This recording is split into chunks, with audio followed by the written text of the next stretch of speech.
পরিবার পরিষদের সভাপতি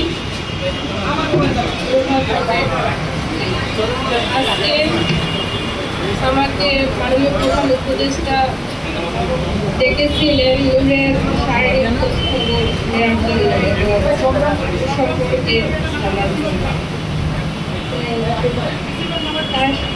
সে ওর বর্তমান শারীরিক অবস্থার খোঁজখবর নিয়েছেন এবং এই ঘটনার যে ন্যাক্কারজনক হামলা উপরে হয়েছে তার আইনগত দুঃখ প্রকাশ করেছেন এবং আইনগত ব্যবস্থা নেওয়ার আশ্বস্ত করেছেন। সাথে সাথে ওর উপরে যে গুরুতর হামলা হয়েছে তার যে শারীরিক কন্ডিশন সবকিছু বিবেচনা করে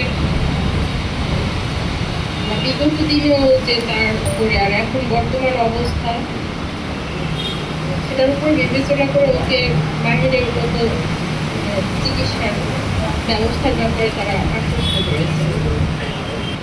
বিদেশে নেওয়ার পরে স্পেসিফিক ডেট বা নির্ধারণ করা হয়নি। তার বলছে যে ওর শারীরিক এখনো তো ও স্ট্রাগল হয়নি, মানে সে যার জন্য তো মিনিমাম একটা ওর যে শারীরিক কন্ডিশন এখনো গতকাল বিকেলেও ওর আবার মানে গতকাল দুপুর পর্যন্ত মোটামুটি একটু ছিলেন।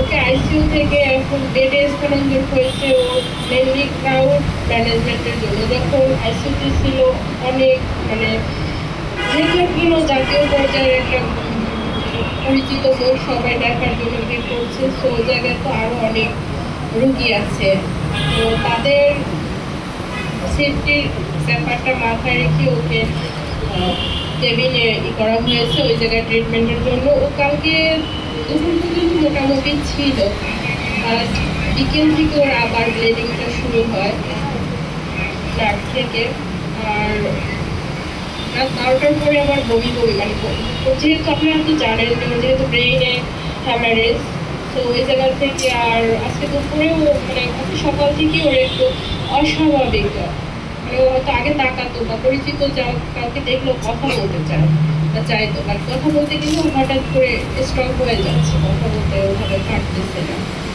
তো এই জিনিসগুলো বিবেচনা করে শারীরিক অবস্থা দেখে তারা উদ্যোগ নেবে। এখন কি শারীরিক অবস্থা স্টেবল না? এখন ও শারীরিক অবস্থা স্টেবল। আচ্ছা, আমি এই বিষয়ে